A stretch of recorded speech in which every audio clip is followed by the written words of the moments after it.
চলে আসলাম কোটবাড়ি বাংলাদেশ পল্লী উন্নয়ন একাডেমি। ডাক্তার হামিদ খান, যিনি আমরা নীলাচল পাহাড়ের চূড়ায় চলে আসছি, লাতেই চলে যায়। তো এখানে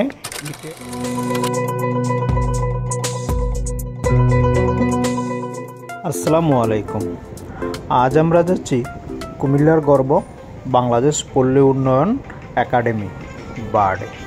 আমরা কুমিল্লা শহরের হাউজিং থেকে প্রথমে অটোরিকশায় করে টমসন ব্রিজ হয়ে কোটবাড়ি বিশ্ব রোড পার হয়ে ক্যান্টনমেন্টের পাশে অবস্থিত কালীবাজার যাওয়ার রুটে বোট বাজারের বিপরীত পাশে অবস্থিত কোটবাড়ি বার্ড। জনপ্রতি ভাড়া পড়ল অটোরিকশা এবং সিএনজি ভাড়ায়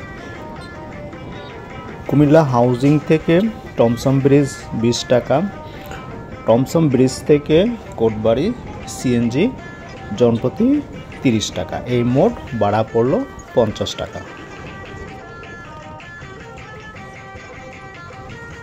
চলে আসলাম কোটবাড়ি। আজকে আমি আপনাদের নিয়ে এসেছি কুমিল্লার এক অনন্য স্থান, যা শুধু আমাদের দেশেরই গর্ব নয়, বরং আন্তর্জাতিক পর্যায়ে স্বীকৃত একটি নান্দনিক সবুজে ঘেরা স্থান।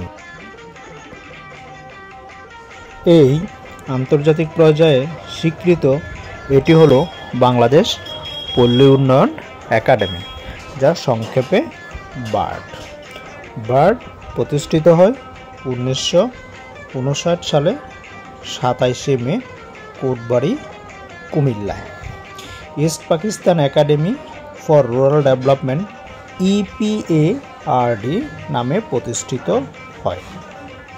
পরে বাংলাদেশ স্বাধীনতার পর এর নাম পরিবর্তন করে Bangladesh academy for rural development রাখা হয়, যার সংক্ষিপ্ত রূপ বার্ড। এই প্রতিষ্ঠানটি প্রতিষ্ঠা ও পরিচালনার দায়িত্বে ছিলেন ডাক্তার আক্তার হামিদ খান, যিনি প্রথম পরিচালক ও মুখ্য নির্বাহী হিসেবে দায়িত্ব পালন করেছেন। পরে তিনি বার্ডের বোর্ড ভাইস চেয়ারম্যান হিসেবেও দায়িত্ব পালন করেছেন। তিনি 15 জুলাই 1914 সালে আগ্রায় জন্মগ্রহণ করেন।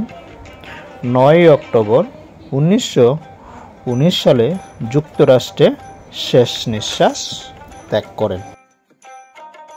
এখনও বার্ডে তার নামে স্মৃতিসৌধ, স্মরণসভা ও আলোচনা সভা হয়।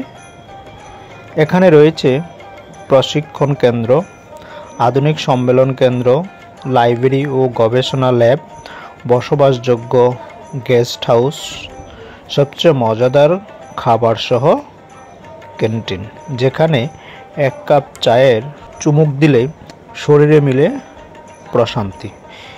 এই বার্ডের ক্যান্টিনের চায়ের সুনাম রয়েছে বহুকাল থেকে।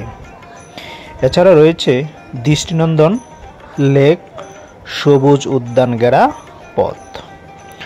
বার্ডের সবচেয়ে উল্লেখযোগ্য অবদান হল কুমিল্লা মডেল, যা গ্রামীণ উন্নয়নের ক্ষেত্রে এক যুগান্তকারী পদ্ধতি হিসাবে বিশ্বজুড়ে প্রশংসিত হয়। এই বার্ড শুধু একটি প্রশিক্ষণ কেন্দ্রই নয়, এটি প্রকৃতির এক শান্ত সৌন্দর্য ভরা আশ্রয়স্থল। এই এলাকাতেই অবস্থিত একটি অসাধারণ স্থান নীলাচল পাহাড়। আজ আমরা আপনাদের নিয়ে যাব এই নীলাচল পাহাড়ে। বার্ডের ভিতরে অবস্থিত এই ছোট পাহাড়টি উচ্চতায় 256 মিটার। বেশি উচ্চতায় না হলেও এর পরিবেশ এতটাই মনোরম ও শান্ত, নিরিবিলি প্রাণ জুড়িয়ে যায়। যে কেউ একবার এলে মুগ্ধ হয়ে যায়। চারপাশে ঘনসবুজ গাছগাছালি, পাখিদের ডাক, হালকা ঠান্ডা বাতাস, আর পাহাড়ের উপর থেকে দেখা যায় চারপাশের বিস্তীর্ণ দৃশ্যপট, যেন এক ছবি আঁকা স্বর্গ। এই কোটবাড়ি বার্ডের ভিতরকার পরিবেশ দেখলে অনেক সময় বিশ্বাসই করা যায় না এটি কি বাংলাদেশ। কারণ এর রাস্তাঘাট, প্রতিটি পথ, প্রত্যেকটা স্থান খুব পরিষ্কার পরিচ্ছন্ন। কোথাও একটা ময়লা আবর্জনার দেখা পাওয়া যাবে না। এই কোটবাড়ির ভিতরেই পরিকল্পিতভাবে গড়ে উঠেছে বিভিন্ন ক্রীড়াঙ্গন ও বিনোদন কেন্দ্র। ছোট বড় সকলের জন্যই রয়েছে নির্ধারিত সাজানো গোছানো খেলার মাঠ। ছোটরা বিভিন্ন ধরনের রাইড রয়েছে, তারা সেগুলোতে চড়তে পারে।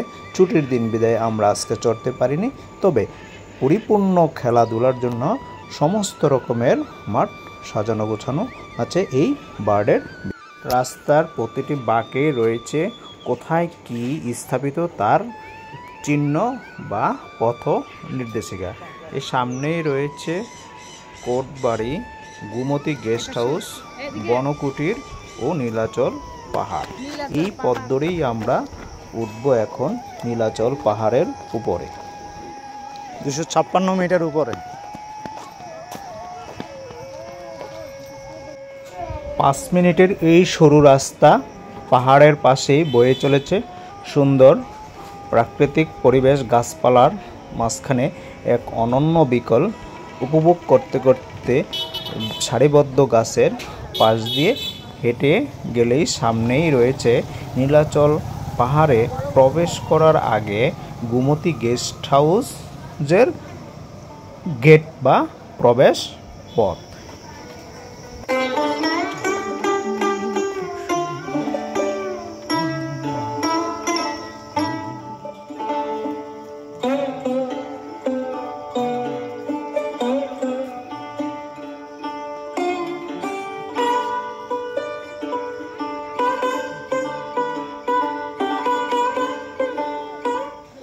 নীলাচল পাহাড়ের উদ্দেশ্যে আমরা এই সামনের গেট দিয়েই প্রবেশ করব। তারপরেই হাতের ডান পাশে পড়বে গুমতি গেস্ট হাউস এবং বনলতা কুঠির রয়েছে এর ডান পাশে। এখানে রয়েছে দর্শকদের আনাগোনা, যেহেতু ঈদ পরবর্তী ছুটি তাই দর্শকের চাপ একটু বেশি। দূর দূরান্ত থেকে যারা আসে তারা দিনের বেলাতেই চলে যায়।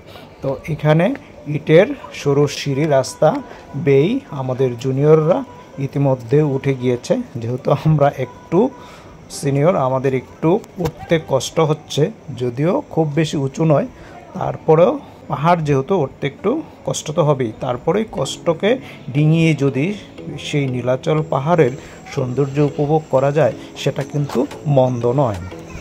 তো হাঁটতে হাঁটতে আমরা সকলেই উঠে পড়লাম নীলাচল পাহাড়ের চূড়ায়। এই নীলাচল পাহাড়ের সৌন্দর্য আজ নিজ চোখে উপভোগ করব পরিবারের সকলকে নিয়ে। আমরা নীলাচল পাহাড়ের চূড়ায় চলে আসছি। এখানে অনেক বিশাল বড় একটা মাঠ আছে, এখানে অনেক খেলাধুলা করা যায়। বাচ্চাদের জন্য প্রাকৃতিক নিরিবিলি পরিবেশে চমৎকার একটা জায়গা। এখানে একটা ওয়াচ টাওয়ারও রয়েছে। এটা কুমিল্লা বার্ড অর্থাৎ ময়নামতি। আমরা চলে আসলাম নীলাচল পাহাড়ের উপরে।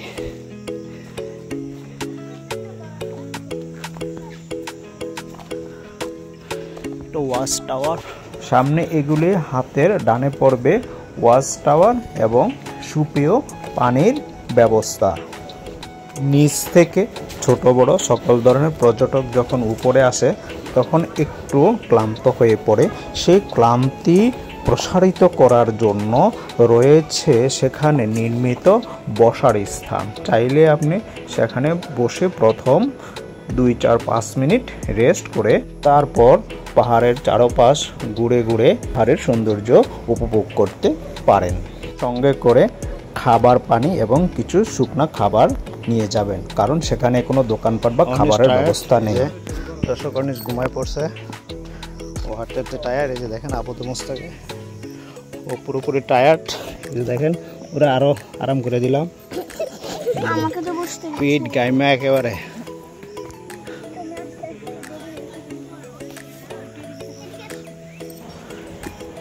নীলাচল পাহাড়ে উঠে আপনি এর সৌন্দর্য উপভোগ করার জন্য পাবেন ওয়াচ টাওয়ার। সেখানে উঠে দেখতে পাওয়া যায় ঢেউ খেলানো সবুজ বনাঞ্চল, নিচে বার্ডের সুবিন্যস্ত ভবন ও প্রশান্ত রাস্তা, দূর শহরের একাংশ। এই সূর্যাস্তের সময় এক অপূর্ব লালচে আলোয় ঢেকে যাওয়া আকাশ, পাহাড় চূড়ায় বসে থাকা মনটা যেন নিস্তব্ধ হয়ে যায়। মনে হয় শহরের কোলাহল থেকে শত মাইল দূরে চলে এসেছি। এখানে হাঁটতে হাঁটতে নিজেকে নতুনভাবে খুঁজে পাওয়া যায়। এই স্থান শুধু প্রশান্তির নয়, বরং ফটোগ্রাফি, ভিডিওগ্রাফির জন্য এক আদর্শ লোকেশন।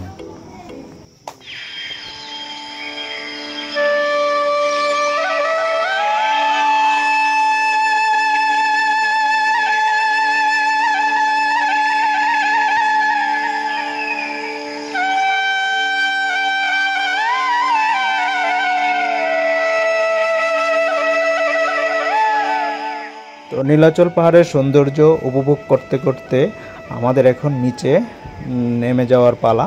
বার্ডের আশেপাশে আর কি সুন্দর স্থান রয়েছে সেগুলা উপভোগ করার জন্য আমরা আস্তে আস্তে নিচে নেমে যাচ্ছি। সন্ধ্যা গনিয়ে আসছে, যেহেতু ছোট বড় সকলেই ফ্যামিলির অনেক লোকজন, তাই আমরা আস্তে আস্তে নিচে নেমে পড়লাম নীলাচল পাহাড় থেকে। এখন আমরা যাব বার্ডের ক্যান্টিনের দিকে। যদি ক্যান্টিন খোলা পাই সেখানে হয়তো কিছু চা নাস্তা খেয়ে তারপর আমরা সেখান থেকে বেরিয়ে বাসার দিকে রওনা দিব। তবে এই বার্ডের সৌন্দর্য অল্প সময়ে এই ভিডিও ফুটেজের মাধ্যমে দেখানো বা বলা আপনাদের সাথে শেয়ার করা সম্ভব নয়। তাই যদি সময় পান এবং প্রকৃতির এবং গাছপালার কাছ থেকে বুক ভরা যদি নিঃশ্বাস নিতে চান, তাহলে অবশ্যই সময় করে ছোট বড় বাচ্চাদের সবাইকে নিয়ে আসতে পারেন এই কুমিল্লা কোটবাড়ি বার্ডের ভিতরে। তবে বাহির থেকে যে কেউ আসতে চাইলেই আসতে পারবেন না, সেক্ষেত্রে কিছু গেটের নির্দেশনা রয়েছে, সেই নির্দেশনা মেনে তারপরেই আপনাকে প্রবেশ করতে হবে এই কোটবাড়ি বার্ডে, অথবা সেখান থেকে পারমিশনের ব্যবস্থা রয়েছে, সেই পারমিশনের ব্যবস্থা নিয়েই তারপর আপনি প্রবেশ করতে পারবেন এই কোটবাড়ি বার্ডের ভিতরে। তাই এখানে রয়েছে জিমনেশিয়াম, স্পোর্টস ক্লাব, বিভিন্ন ধরনের খেলার কোর্ট। তো সেখানে বাচ্চারা তাদের বিকেলবেলার খেলাধুলা উপভোগ করছে। তো সন্ধ্যা গড়িয়ে আসছে, আমাদের এখন বাইরে বেরিয়ে যাওয়ার পালা। আর এখানে থাকা সম্ভব না, কারণ সন্ধ্যার আলো গড়িয়ে আসলে এমনিতেই সেখানকার সিকিউরিটি গার্ড যারা আছে তারা পর্যটকদের আস্তে আস্তে বেরিয়ে যেতে বলে। তাই আমরা আজকে এখানেই ব্লগটি শেষ করছি। সবার সুস্বাস্থ্য কামনা করে পরবর্তী কোনো স্থান সম্পর্কে আপনাদের সাথে আমাদের অভিজ্ঞতা শেয়ার করব। সবাইকে ভিডিও শেষ করার পূর্বে অনুরোধ করব চ্যানেলটাকে সাবস্ক্রাইব করে দিতে, লাইক এবং কমেন্ট করার জন্য, তাহলে আরও সুন্দর সুন্দর ভিডিও বানাতে অনুপ্রেরণা পাবো। আবারও সবার প্রতি কৃতজ্ঞতা জানিয়ে আজকের মতো মামসান ব্লগের পক্ষ থেকে বিদায় নিচ্ছি। আল্লাহ হাফেজ।